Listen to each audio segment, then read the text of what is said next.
Jadi lucu ini nanti. Intinya gini aja loh Pak, Anda boleh berpendapat, silakan. Oke, menurut saya begini. Tapi kemudian Anda tidak berhak untuk menjadi hakim kebenaran. Semua orang salah, saya sendiri benar, orang dunia salah. Ini terlalu besar Pak, menurut saya ya. Jadi kita tinggal lihat masyarakat aja Pak Fahrur. Nanti masyarakat apakah akan melihat dalil-dalil dari keterputusan itu yang kuat, apakah akan melihat atau mengikuti Pak Fahrur dengan tanpa dalil bahwa nasabah halau itu sahih. Bukan tanpa dalil Pak, cuma saya males berdebat dengan Anda. Saya males, saya sudah baca kok sebelumnya tesis Anda itu saya lihat itu di tulisannya Murad Syukri. Sudah mirip-mirip lah, di beberapa internet saya lihat itu narasi-narasi yang hampir sama. Jadi saya nggak kaget Pak, dengan apa yang Anda ungkapkan itu saya nggak kaget. Jadi kita sama-sama melek internet Pak. Jadi saya ya kalau begitu tinggal dipatahkan saja, tinggal dipatahkan. Kalau memang Pak Fahrur punya dalil, silakan. Mana dalilnya yang menyatakan bahwa Ubaidillah sebagai anak Ahmad? Mana dalilnya bahwa Ahmad bin Isa itu dia pindah ke hijrah ke Yaman? Mana dalilnya bahwa Ahmad bin Isa pernah ada di Basrah? Mana dalilnya bahwa Ahmad bin Isa punya anak namanya Ubaid, kemudian Ubaid punya anak namanya Alwi, Alwi punya saudara namanya Jadid? Tidak ada Pak Fahrur. Itu menurut Anda Pak. Sekali lagi ingin saya katakan. Kalau misalnya Pak Fahrur ada, silakan. Saat ini dan pendapat itu. Jangan khawatir, banyak sekali Pak. Itu remeh bagi saya Pak. Tapi saya nggak ingin forum ini kemudian kita jadi debat kusir. Itu nanti kita ada satu forum sendiri. Oke. Silakan, siapkan. Saya tantang Pak Fahrur untuk menyiapkan forum dengan saya. Saya tantang Pak Fahrur untuk menyiapkan forum debat ilmiah tentang nasabah alawi yang putus ini. Cari dalilnya, kalau punya dalil. Dengan senang hati. Dengan senang hati. Al-Ra'si wal Ain. Al-Ra'si wal Ain. Naam. Ya. Anta dirukum. Al-Ra'si wal Ain. Anta dirukum. Al-Ra'si wal Ain. Jadi saya katakan Pak, Anda ini nggak usah terlalu menggebu-gebu seperti ini ya, sebagai orang sama-sama santri. Saya ini lama Pak mondok Pak. Ngerti lah Pak, orang bisa baca kitab saya tahu. Ya, jadi nggak usah terlalu petetek kayak orang sedunia kalah semua beginilah. Bukan jadi masalah demikian. Karena apa? Narasi-narasi ini yang Anda kemukakan malam hari ini itu bukan satu-satunya alasan saya untuk kieng-kiengan kepada Bapak Fahrur. Banyak narasi-narasi yang telah Bapak Fahrur kembangkan di luar ketika saya tidak ada, yang kemudian membuat saya ingin sekali untuk berdebat dengan Pak Fahrur. Oh boleh, boleh. Enteng aja, saya nggak takut sama sekali kok. Ini soal gampang lah, nggak usah pandeng. Apa sih ini juga bukan soal tanya kuburan kok. Nggak usah ribet lah. Saya ingin katakan, Anda boleh berpendapat, tapi Anda jangan menjadi pemilik kebenaran tunggal. Orang yang merasa yang lain salah, saya sendiri benar, itu hanya Wahabi Pak. Kalau kita ini biasa dengan pendapat ini, pendapat itu, kita itu sangat luas dalam berhubungan Pak. Dalil juga begitu, fikih punya banyak kaul ya. Saya ingin ingatkan Anda. Yang kedua, jangan bawa-bawa struktur NU, nama Anda di NU, karena itu sudah jadi pembicaraan Pak. Dan Pak Fahrur pun jangan bawa-bawa NU ketika sekarang ini, karena tidak ada keputusan NU seperti Pak Fahrur itu. Ya, tapi saya ketua PBNU yang membidangi LBM, Pak. Jadi iya, tapi NU itu organisasi yang ada aturan, yang ada perkumpulan aturan, ada RT dan sebagainya. Iya, betul. Makanya itu Anda... Keputusan PBNU itu ada di Muktamar, ada di Kongres, ada di Munas Alim Ulama, ada di Basul. Biar satu-satu mungkin berbicara ini. Silakan. Sebentar lagi kita bikin closing statement. Gus Fahrur masih bisa tersambung? Ya, silakan Gus Fahrur. Hilang lagi saya ketemu. Ya, jadi begini Pak, closing statement saya bahwasanya kalau Pak Imad itu hanya berhenti pada pemikiran bahwa dia menunjukkan suatu penelitian, itu tidak ada masalah ya. Bahwasanya banyak sekali habaib yang saya kenal itu bukan yang dawir. Orang itu tergantung dengan apa yang dia pikir, Pak.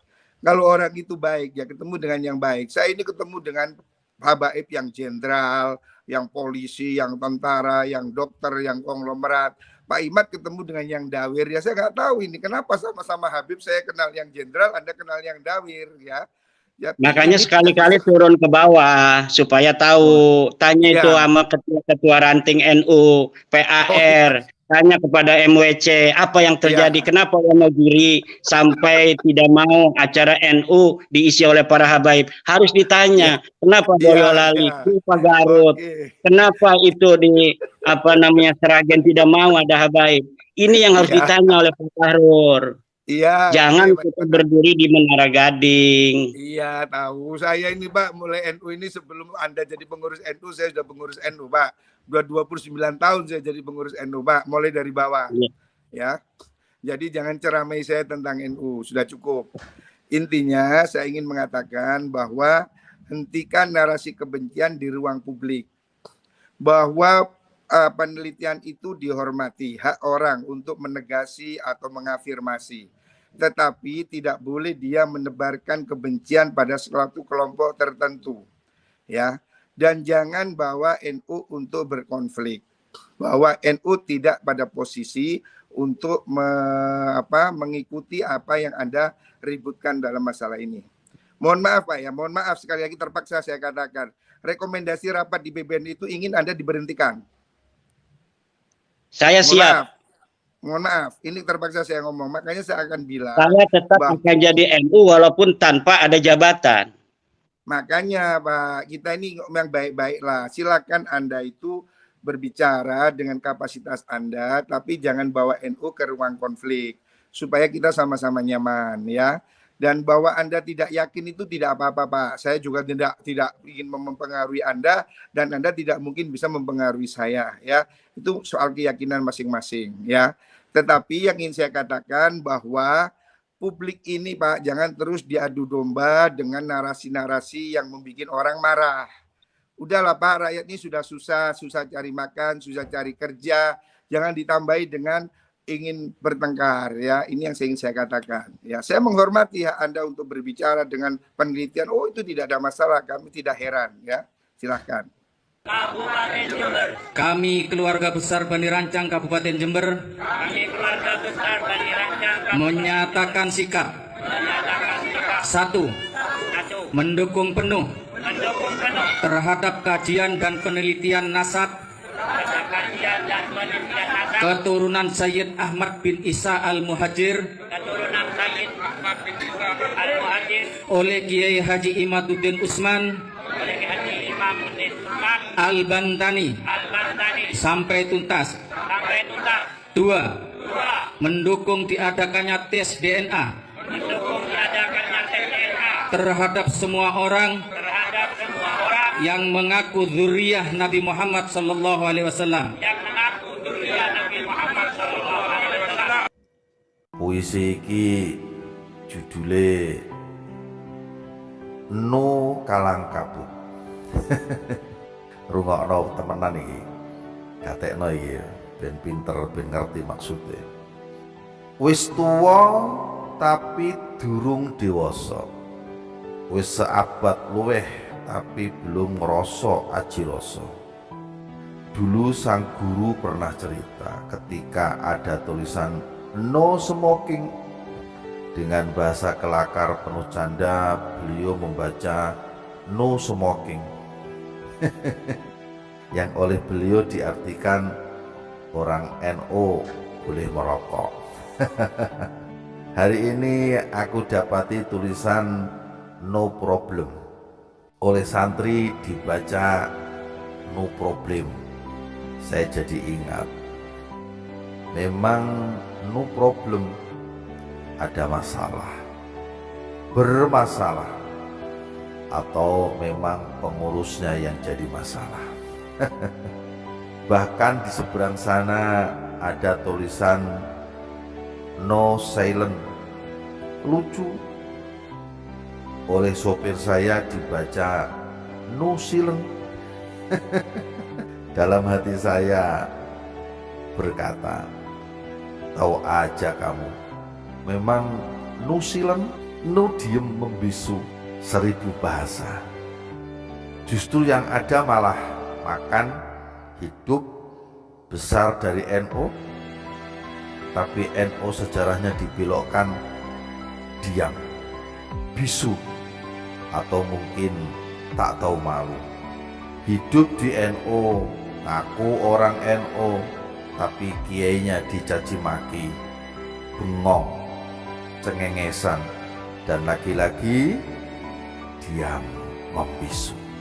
Jangan-jangan pada cari aman ketika para Nahdliyin merasa tidak aman dari kesemena-menaan, dari kedustaan, doktrin oknum yang menyimpang ahli sunnah wal jamaah, dari kedustaan lisan yang latah bicara tanpa data, tanpa fakta, dan tanpa realita.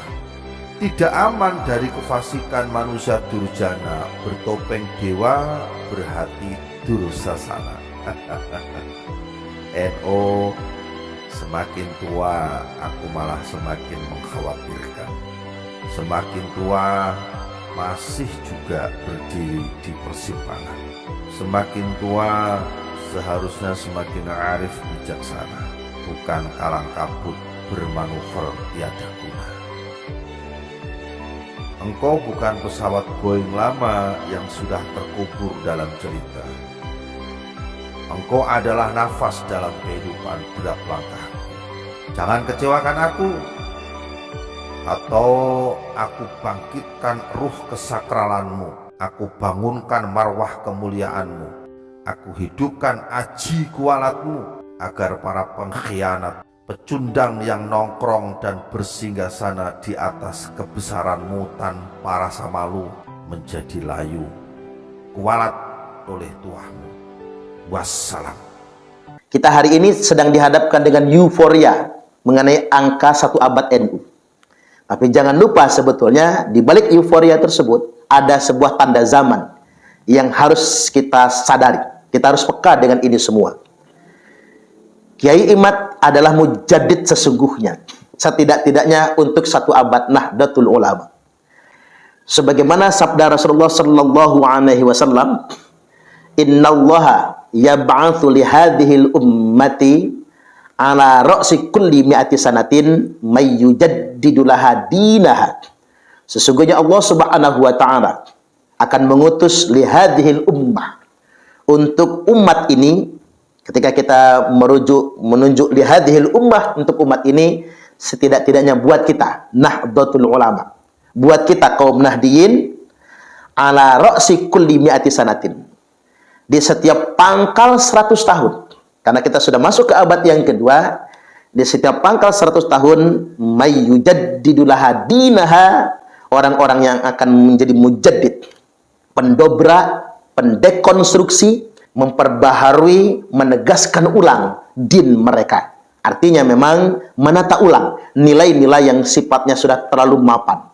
Ibarat air yang sudah menggenang terlalu lama, dan air itu tidak mendatangkan kebaikan kecuali cuma virus dan bakteri. Dan hari ini memang klaim bahwasanya habaib adalah cucu Nabi, itu adalah klaim yang sudah terlalu mapan di Nahdlatul Ulama. Dan tentunya ini mesti didobrak. Mengapa didobrak? Karena pada kenyataannya habaib Ba'alwi memang bukan keturunan Nabi. Dan tandanya memang Kiai Imad merupakan sang pendobrak, sang mujaddid tersebut. Buktinya semua kemapanan di NU menolak Kiai Imad, merasa terganggu dengan eksistensi sang mujaddid ini. Ciri mujaddid kan begitu. Semua orang yang dalam lingkaran kemapanan akan terganggu semua terkait dengan diskursus mengenai nasab Ba'alwi bukan sebagai cucu Nabi.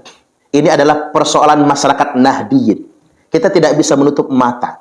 Ini adalah gerakan umat, gerakan Nahdiyin akar rumput, NU kultural yang terus bergerak untuk membangun penyadaran bahwasanya Ba'alwi bukan keturunan Nabi. Makanya yang terlibat dalam perjuangan dan diskusi ini adalah masyarakat NU kelas bawah. Dan kalaupun di struktural, yang ada di MWC, yang ada di ranting NU, yang ada di PCNU, yang bersama-sama kemudian melakukan gerakan membangun penyadaran terhadap umat. Karena memang yang menjadi korban eksploitasi para kabib-kabib Ba'alwi, ya masyarakat Nahdiyin kelas bawah. Tahukah PBNU itu kalau hampir semua pesantren-pesantren NU itu didawir oleh para habaib, yang para kiai selama ini sungkan untuk menolak pendawiran tersebut, karena mereka ini sudah mapan sebagai cucu Nabi yang diyakini oleh masyarakat Nahdlatul Ulama. Di kalangan Nahdiyin kan sudah mapan klaim mereka ini cucu Nabi. Selama ini para kiai kita, pengurus-pengurus pondok pesantren, sungkan untuk bersuara karena khawatir kalau mereka ini benar-benar cucu Nabi. Makanya ketika ada kajian yang menyatakan dan memastikan mereka bukan cucu Nabi, semua korban pendawiran, masyarakat Nahdiyin kelas bawah, pengelola-pengelola pondok pesantren bergabung untuk mendukung kajian tersebut. Dan memang agak berbeda dengan NU struktural. Maka pada kesempatan kali ini saya ingin membuat 3 catatan terkait dengan perjuangan Kiai Imad dan masyarakat Nahdiyin se-Nusantara, warga NU se-Nusantara yang mendukung kajian Kiai Imad ini. Catatan yang pertama, apa yang dilakukan oleh masyarakat Nahdiyin akar rumput atau struktur NU yang ada di bawah, ranting MWC atau beberapa cabang yang ada di Indonesia ini, itu semua dilakukan karena memang kecintaan tulus mereka dengan Rasulullah Sallallahu Alaihi Wasallam. Kita tidak mau nasab suci Rasulullah Sallallahu Alaihi Wasallam dikotori, dinodai oleh sekelompok orang yang mengaku-ngaku cucu Nabi. Mengapa kita menggunakan kata dikotori dan dinodai? Karena sekelompok orang yang ngaku-ngaku cucu Nabi ini sama sekali tidak bisa menjaga perilaku mereka. Perilaku yang mereka pertontonkan di tengah-tengah masyarakat NU justru kontradiktif dengan akhlaknya Rasulullah Sallallahu Alaihi Wasallam. Maka kita semua warga Nahdiyin di bawah, yang mungkin bagi PBNU bukan siapa-siapa dan tidak ada apa-apanya, tapi kamilah masyarakat Nahdiyin di bawah merasa sangat terganggu nurani kami dengan perilaku kabib-kabib yang justru mencederai nasab suci Rasulullah Sallallahu Alaihi Wasallam. Apalagi ketika kami ngaji, tumma fitnatu sarra, lalu muncul fitnah di zaman kelonggaran, kemerdekaan. Ya zaman sekarang, ketika bangsa-bangsa muslim merdeka, ketika bangsa Indonesia sudah tidak dijajah lagi, kita saatnya membangun dakhaluha min tahti qodama rajulin min ahli baiti. Akan muncul fitnah yang keluar dari bawah 2 telapak kaki seseorang yang ngaku-ngaku dari ahlul baitku, kata Nabi. Yaz'umu annahu minni wa laysa minni. Mereka mengaku-ngaku sebagai keturunanku padahal ia bukan keturunanku. Wa innama awliya'iyal muttaqun. Sesungguhnya semata-mata wali-waliku, keluargaku, kata Nabi, adalah mereka orang-orang yang bertakwa. Ketika kita membaca hadis ini, seolah-olah kita disadarkan, loh yang tampil di masyarakat NU sebagai cucu Nabi ini bukan cucu Nabi, tapi mereka yang hanya mengaku-ngaku saja. Maka tanpa dikomando, tanpa dibayar serentak seluruh Nusantara, warga Nahdiyin dengan keberanian dan modal apa adanya bergabung, berjuang untuk mencerdaskan umat, mencerahkan umat, mengatakan bahwasanya mereka ini bukan cucu Nabi. Ini semua terjadi karena apa? Bukan karena uang. Mohon didengar para masyayikh di PBNU. Ini bukan karena uang. Ini bukan karena jabatan. Ini bukan karena bayaran. Karena saking cintanya dengan nasab suci Rasulullah Sallallahu Alaihi Wasallam. Tak perlu mengajari bangsa Indonesia tentang cinta kepada Nabi.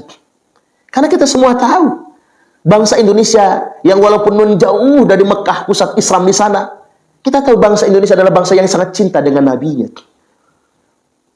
Yang paling gemar salawat siapa? Ya orang Indonesia.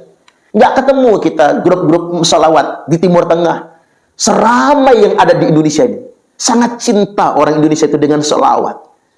Lalu mengapa orang Indonesia sangat cinta dengan salawat? Karena sangat cintanya mereka kepada Nabi-Nya. Jadi tak perlu lagi meragukan kecintaan ini. Itulah mengapa kemudian Nabi menyebut ulaika ikhwani. Mereka semua adalah ikhwan-ikhwanku, kata Nabi. Mereka semua saudara-saudaraku. Di saat orang gembar-gembor dalam darah aneh mengalir darah Nabi, di saat orang bangga betul ngaku sebagai cucu Nabi, Nabi tidak mencari itu. Apa yang Nabi sabdakan? Yang aku rindukan adalah ikhwanku, kata Nabi. Saudara-saudaraku. Siapa ikhwan-ikhwannya Nabi? Mereka yang belum pernah berjumpa denganku, terpisah waktu denganku, terpisah jarak denganku, tetapi dia beriman dan mencintai aku, kata Nabi. Hadis ini merujuk tentang bangsa Indonesia. Bangsa yang jauh secara jarak dengan Nabi, jauh masanya dengan Nabi, tapi begitu cintanya beriman kepada Nabi. Inilah ikhwan-ikhwan Nabi. Kita warga Nahdiyin sadar betul. Nabi tidak mencari orang yang membangga-banggakan sebagai anak cucu Nabi. Yang Nabi rindukan adalah ikhwan-ikhwannya. Dia bukan siapa-siapanya Nabi, tapi dia sangat cinta kepada Nabi. Tak pernah berjumpa dengan Nabi, bahkan tak pernah melihat Nabi. Ini yang dicari sebetulnya. Catatan yang kedua saya ingin sampaikan hari ini. Kami, masyarakat Nahdiyin di bawah, walaupun tidak lagi dimasukkan ke struktur, walaupun Kiai Imad sudah dipecat dari PBNU, walaupun mungkin yang lainnya yang berjuang dengan frekuensi yang sama dengan Kiai Imad, yang mungkin tidak lagi diakomodir di struktur NU, entah sengaja atau tidak sengaja, tapi izinkan kami terus berjuang, mencerdaskan umat ini. Kalaupun tidak diizinkan, kami tetap terus berjuang. Kami maklum hari ini struktur NU sedang sibuk. Sibuk dengan apa? Saya perhatikan kita harus jujur-jujuran nih, karena ini satu abad Nahdlatul Ulama. Sedang sibuk dengan kekuasaan. Ada yang sibuk ingin menguasai partai politik. Ada yang sibuk kemudian ingin mendapatkan jatah menteri. Oke, kita jujur-jujuran, buka mata, buka telinga. Hari ini kan kita sedang disebutkan dengan itu semua. Ada yang sibuk ingin dapat jatah menteri, ada yang sibuk ingin mendapatkan jatah proyek, ada yang sibuk kemudian ingin mendapatkan kedudukan tertentu. Sedangkan di tingkat wilayah ada yang sibuk ingin jadi gubernur, wakil gubernur, ada yang sibuk ingin menjadi bupati, wali kota, atau wakil bupati, wakil wali kota. Ada yang sibuk menggunakan privilege NU-nya untuk nyalek dan lain sebagainya. Bahkan betapa banyak kader-kader NU struktural yang memiliki jabatan struktural di NU menggunakan privilege NU untuk mendapatkan proyek-proyek strategis yang ada di pemerintah. Kita jujur-jujuran saja. Apa kami menyalahkan kader-kader NU yang sibuk nyari proyek, nyari jabatan, memanfaatkan itu untuk kepentingan politik? Enggak kami salahkan. Karena orang NU juga penting jadi menteri, orang NU juga penting jadi gubernur, jadi wakil gubernur, jadi bupati, wali kota, jadi anggota dewan, ngelola proyek ini, proyek itu, tambang ini, enggak kami salahkan.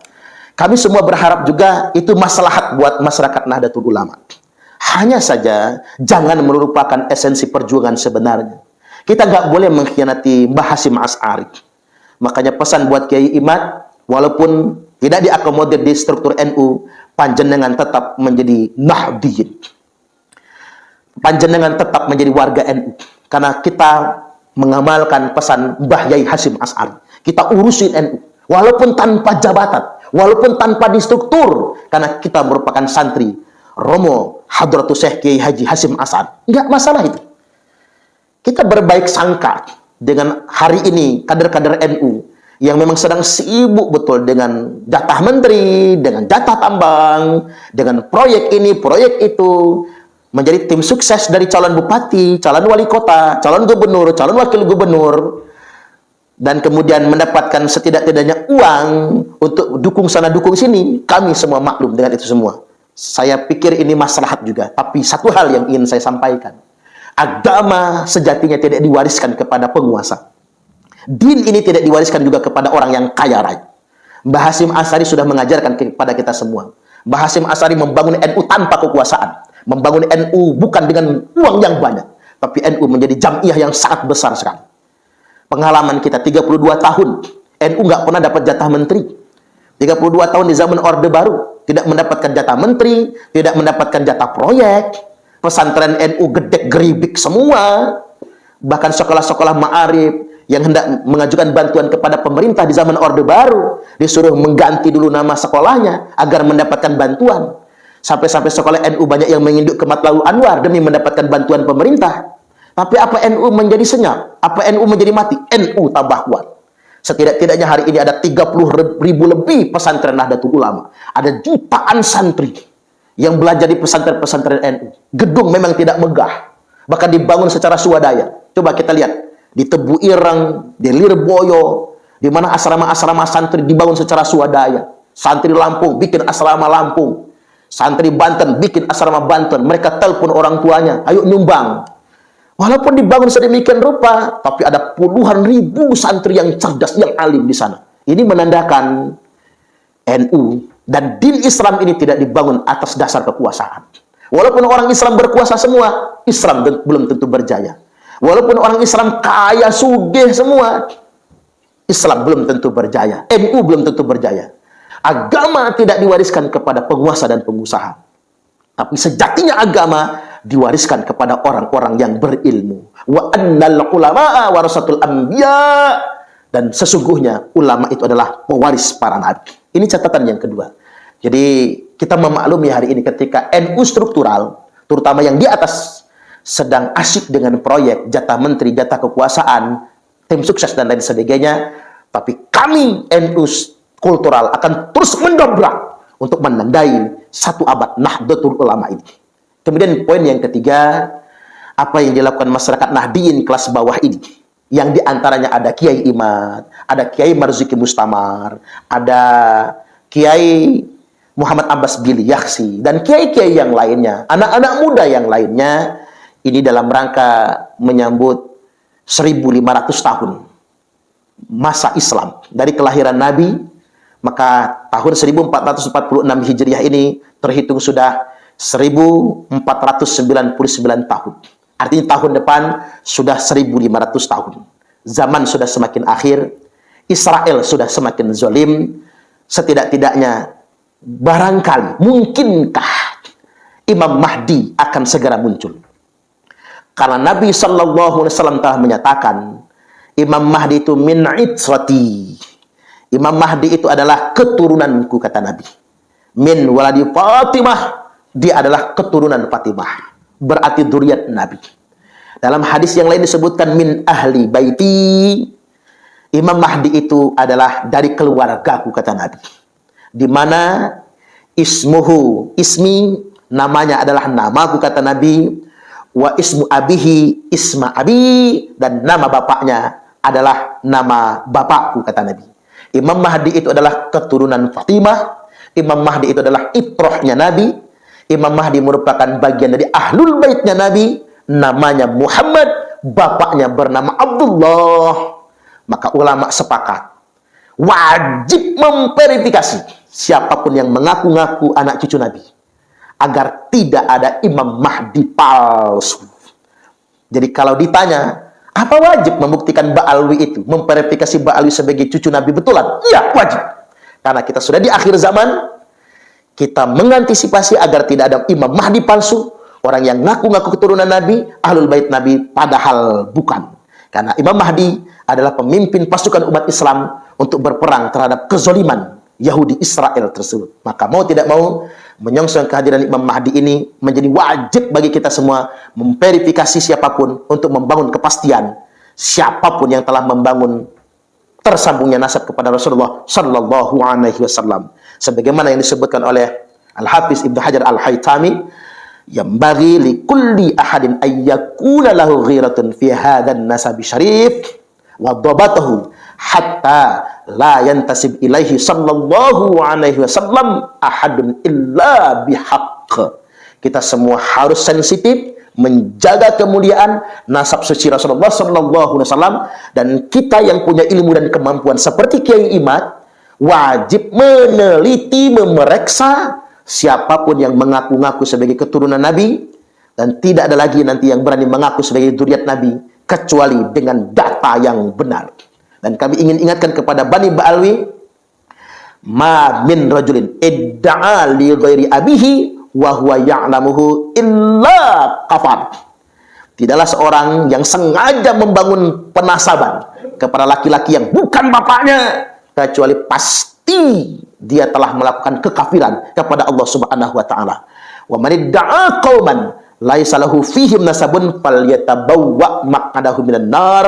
Barang siapa yang ngaku-ngaku nasabnya berasal dari nasab keluarga tertentu, klan tertentu, kaum tertentu, termasuk mengaku-ngaku sebagai keluarga Nabi, nasabnya dari Nabi, padahal bukan, falyatabawwa maq'adahu minan nar. Silahkan dia mengkapling sendiri tempat tinggalnya di dalam neraka yang sudah disediakan oleh Allah Subhanahu wa taala. Terus berjuang masyarakat Nahdiyin senusantara, mari kita bangkit menandai abad kedua Nahdlatul Ulama. Kalaupun Imam Mahdi belum muncul di zaman kita hari ini, setidak-tidaknya Allah akan kirim mujaddid. Saya ulangi, kalau Imam Mahdi belum muncul, setidak-tidaknya yang muncul adalah mujaddid setiap 100 tahun. Cuman kalau Imam Mahdi sudah muncul, kiamat sudah mau mendekat. Tapi kita berharap itu semua takdir Allah. Kalaupun tidak, harapan kita muncul mujaddid. Kalau muncul mujaddid, maka usia zaman masih panjang. Innallaha yab'atsu li hadhil ummati ala ra'si kulli mi'ati sanatin mayyujaddidulaha dinaha. Semoga yang muncul adalah mujaddid dan kita terus membangun negara kesatuan Republik Indonesia bersama Islam yang rahmatan lil alamin. Wallahul muwaffiq ila aqwamit thoriq. Wassalamualaikum warahmatullahi wabarakatuh. Itulah tadi diskusi dari Kiai Haji Imaduddin Usman Al-Bantani bersama Gus Fathur Razi yang menyatakan bahwa Kiai Imad tidak harus membawa-bawa nama NU. Ini adalah beberapa tanda bukti bahwa bisa jadi kemungkinan awal mula Kiai Haji Imaduddin Usman Al-Bantani dilengsarkan dari kepengurusan PBNU. Nampak sekali statement yang dilontarkan oleh Gus Fathur Razi kepada Kiai Haji Imaduddin Usman Al-Bantani seakan meremehkan tesis dari Kiai Haji Imaduddin Usman Al-Bantani. Namun meskipun begitu, banyak sekali para ulama, tokoh masyarakat mendukung akan tesis Kiai Haji Imaduddin Usman Al-Bantani yang mematahkan nasab Ba'alawi. Bagaimana menurut pendapat teman-teman semua? Silakan lanjut di kolom komentar. Terima kasih sudah mengikuti Arman Al-Fatih. Sampai jumpa di video selanjutnya. Akhirul kalam, wabillahi taufiq wal hidayah, waridha wal inayah. Wassalamualaikum warahmatullahi wabarakatuh.